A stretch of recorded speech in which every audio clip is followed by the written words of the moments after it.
औज़ुबिल्लाहिमिनश्शैतानिर्रजीम बिस्मिल्लाहिर्रहमानिर्रहीम। वइज़ा मरिज़्तु फ़हुव यशफ़ीन, जब मैं बीमार होता हूँ तो अर्श वाला शफ़ा देता है। यकीनन वही कामिल ज़ात है जो इंसान को दुख देता है और दुखों के बाद शफ़ा देता है। इसके बाद कोई शफ़ा देने वाली ज़ात नहीं। क़ारीन, आज आपकी नज़र दालचीनी के फ़वाइद करने जा रहा हूँ। दालचीनी हमारे घरों में, हमारी किचन में अक्सर मिलती है। कभी तो ये चावल बनाने के काम आती है, किचन में गरम मसाले में इस्तेमाल होती है, कावों में इस्तेमाल होती है, चाय में इस्तेमाल होती है। तो इसके बेपनाह फ़वाइद हैं। दालचीनी अक्सर ज़बान में मोल ले जाने वाला लफ्ज़ है। दालचीनी के चंद एक फ़वाइद आपकी नज़र करता हूँ। दालचीनी मैदे को मजबूत करती है, दाफ़े रिया जिस्म से रिया का अखराज करती है, मर्दाना सेहत को बढ़ाने वाली इंतहाई कवी और मजबूत चीज़ है। पेट दर्द, फाले शिकम, पेचस में बहुत ही ज़बरदस्त चीज़ है, कारआमद चीज़ है। ये भूख लगाने के काम आती है, ग़िज़ा को हज़म करने के काम आती है। पुराने से पुराने सहाल हो, कै हो, मतली हो, जी घबराता हो कै के लिए, तो उसमें फ़ायदेमंद है। बलगमी है, बलगम की ज़्यादती को दूर करती है। जिस्म से हवा, रिया और पेट का अखराज करती है, पेट से हवा का अखराज करती है।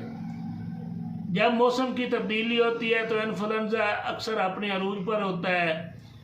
जिस्म में आज़ाद शिकनी के काम आती है। जब इंसान के जिस्म में दर्द, थकावट, मरोड़ होती है, हड्डियाँ टूटती हों, महसूस होती हों, तो दालचीनी के इस्तेमाल यानी कहवा इस्तेमाल करने से इंतहाई फ़ायदा मिलता है।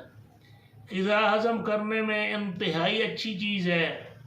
दस्त, पेचा से सहाल, तो दालचीनी की पहली खुराक लेने से भी इंशाअल्लाह फ़ायदा हो जाता है। तपे मोरका, टाइफाइड में मरीज़ को इसहाल आने लग जाते हैं तो डॉक्टर मिक्सचरों में अर्क दालचीनी मिलाकर देते हैं, तो अल्लाह पाक शफ़ा देता है। नज़ला, ज़ुकाम, इन्फ्लुएंजा में दालचीनी का इस्तेमाल किया जाता है। ये खून की रगों को सिकुड़ देती है, जिससे खून आना रहता है। सूरत की अद्वियात में तो कसरत से इस्तेमाल की जाने वाली ये चीज़ है।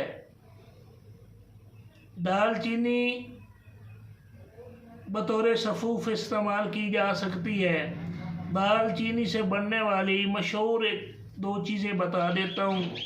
हज़म धारा जो है, कपूर 7 पुदीना, 7 अजवाइन, दालचीनी, तेल, लौंग, तेल बादियाँ हर एक 10 ग्राम शीशी में बंद करके धूप में रखें। 2 बूंद पताशा में डालकर पेट की जुमला खराबियों के लिए, सर दर्द के लिए इस्तेमाल करें। इंशाअल्लाह अल्लाह पाक शफ़ा देगा। तो मेरी आपसे दरख्वास्त है कि हमारी वीडियो रोज़ाना की बुनियाद पर आप लोगों की नज़र की जाती है, इन्हें ज़रूर सुना करें ताकि आपको फ़ायदा मिले।